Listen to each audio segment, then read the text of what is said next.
I wanted to talk about the subject of how beautiful it is when we can have faith and proof at the same time. I recall when I was first learning about Islam, I was actually trying to teach a Muslim about Christianity. And I was telling them, oh, look at Christianity. This is something good. Why don't you come be a Christian like us? And my friend, the Muslim, was saying to me, well, I will go to your religion if your religion is better than my religion. I thought about that and I said, well, I guess we're going to have a new Christian now, because number one, in Christianity it's very easy. You don't have to pray 5 times a day as a Christian. You don't have to fast the month of Ramadan. You don't have to pay any zakah. There are many, many things Muslims have to do that Christians don't have to do. But then he finished the sentence and he said to me, I will become whatever your religion is, if it's better than my religion, but you need proof. And I remember saying to him, proof? Proof? Religion's not about proof. Faith is just about believing. Just have faith. You don't need any proof. He said, well, in my religion, Islam, we have both. We have faith and we have proof. And I remember saying to him, how? You mean to tell me you can prove things? He said, yes, everything in Islam can be proven. Then I said, do you mean to sit there and tell me, as a Muslim, that you can prove there's God? Then he said to me, do you mean to sit there and tell me, as a Christian and a preacher, that you can't? Well, I had to think about that. Okay. So Islam is saying there's proof. Actually, more than that. Islam asks us to use our mind, our aql, to determine and find out things about the things around us. The things that we take for granted every day actually are a big part of what Islam is teaching us. Islam asks us, look around you, examine the things, think, use your mind, and then you will begin to understand. One of the examples that we have in Islam is the Quran. The Quran of Allah, this is His speech to the human beings. And He's telling us in the Quran over and over and over, look at this and look at that. Think about this. Ask about that. And then the answers that come. Often we find the term yasalunaka in the Quran. This means the people are asking Prophet Muhammad, peace be upon him, about something. And then Allah subhanahu wa ta'ala, God Almighty, He's giving the answers in His speech, the Quran. Always throughout Islam, as we're learning and teaching, we're coming back to this thing called the mind, the aql. You can use your mind. You can determine a lot of the things that you see around you, things that you take for granted every day. You can look to this, you can look to that, and begin to discover a whole new world around you.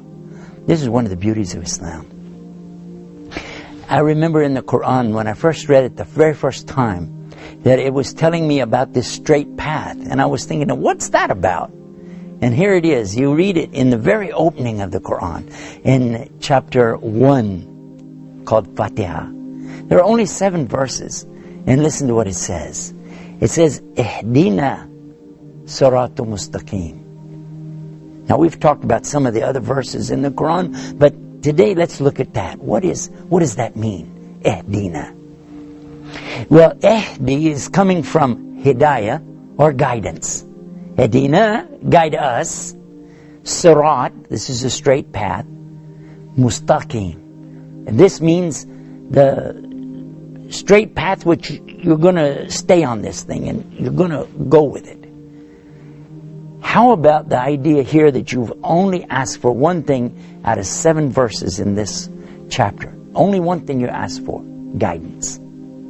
Because now this is showing you, for instance, that there's only one straight path, but many people could be on that path at the same time. Guide us to your straight path. And this is a request. We're making this request to Almighty Allah. We're asking Him to guide us. Now, watch what happens when we go into the next chapter. We go to the next chapter and it says, Alif, Lam, Mim. It says that is the book, meaning the book with Allah. wherein there's no doubt. There's no doubt. And then the word huda. It means what? Guidance. The guidance to the straight path is right here in this book. Just a few verses after you ask for it, Ihdina siratul mustaqim, here it comes, Huda lil muttaqin. And what is muttaqin? It's those who are having taqwa. Taqwa for Allah. Now look at this word, and it's so beautiful when you know the Arabic language. The taqwa means to put a partition, a veil, a barrier between you and the punishment of Allah. So if the person is a believer in Allah and he's trying his best to please Allah and not displease Allah so as to not get Allah's anger on him, then this person, he's going to be on the guidance, the huda. And this is really what it's all about. I recall when I first came to Egypt the very first time, and a friend of mine was a doctor, and I was going down to his place on the Nile, which is the Nile River. And he asked me a question. He said, can you tell us what it's like to go from some other religion, to go from what you were in before, to come into Islam? Could you tell us about it? I said, well, I don't know how I would describe something like that. And then I realized, I said, okay, I was looking at a boat in the water in the Nile River, the Nile. I said, there's one word I need from you. He said, what word? I said, the back of the boat. There's this thing you steer the boat. What do you call this? He said, duffa. Duffa. What is duffa? This is the thing in the back of the boat to steer. Okay. Now I can tell you. I said, imagine yourself now for a minute that you're out in the water, you're here in this boat, and you're blindfolded.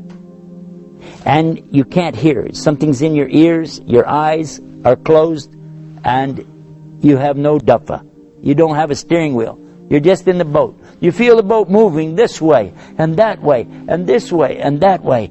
And you have no idea. And this is all you've ever known. Oh, you feel the wind. You feel the water if it rains. You feel the motion, but you don't know where you're going or why. And you have no idea what your purpose is to be there. Then suddenly one day somebody removes this blindfold from you. Somebody is taking this stuff out of your ears. You can see, you can hear, and most important, they're giving you the steering wheel, the duffa. Now, this is the difference. Because when you come to Islam, you can see, you can hear, and you have control. You have the control over your life. Now, by the way, just in case you didn't catch this, this is a good parallel, because just because you have a steering wheel, just because you can see, just because you can hear, doesn't guarantee that you're going to go the right way, does it? No. But it sure gives you a head start over the guy who's sitting in another boat with his eyes closed, ears are plugged up, and he has no duffa. Make sense? Yeah, makes a lot of sense. And that's what I want to come back to again and mention, that Islam has these beauties. And this one particular beauty, where you're to use your mind and you can ask questions and you can get real answers. Answers that really, when you think about it, they make a lot of sense. You're not forced to just accept something that somebody says, just have faith, brother. Just have faith. Well, faith is great if you've got something to base it on. If you can see something, you can hear something, and you have some control, some steering wheel, this is a great advantage. And it's probably one of the bigger attractions, I think, of all of the beauties of Islam that we've been talking about. I think this is one of the most emphatic of all of them. That it comes to you in a way that once you start using your mind and your heart, and then you see what Allah is having in front of you, it becomes a lot easier to accept and then to put into practice. All of this is just one of the many beauties of Islam. The beauties of Islam are many, and if we tried to enumerate them and count them, I think we would run out of time. And we're running out of time even now as I'm speaking to you. This program is too short. We wish we had more time to cover all of these beauties of Islam. And when we think about it and examine this brain that we have and realize that it was given to us, the knowledge that we have, that we're thinking with, This is all part of something in the Quran which we find. Allah is telling us in the Quran clearly that He is the one that has all the knowledge. All the knowledge is with Allah subhanahu wa ta'ala. He knows everything of the creation around us, over us, under us. And we don't have any knowledge except the knowledge that He gives us. That's all we have. And He says that. We only have what He gives us. And by the way, He can take it back. Have you not noticed what happens when people become old and they get these degenerative diseases of the mind like Alzheimer's? They can't remember things anymore. Their mind starts to go. Well, where did all that intelligence go that they had? Allah takes it back. So this knowledge, even the knowledge you and I have right now, that we're talking and you're listening and I'm saying something back and forth, all of this is from Allah. Maybe you'll remember it tomorrow. Maybe not. All of this is coming back to the thing we started with, talking about using the mind.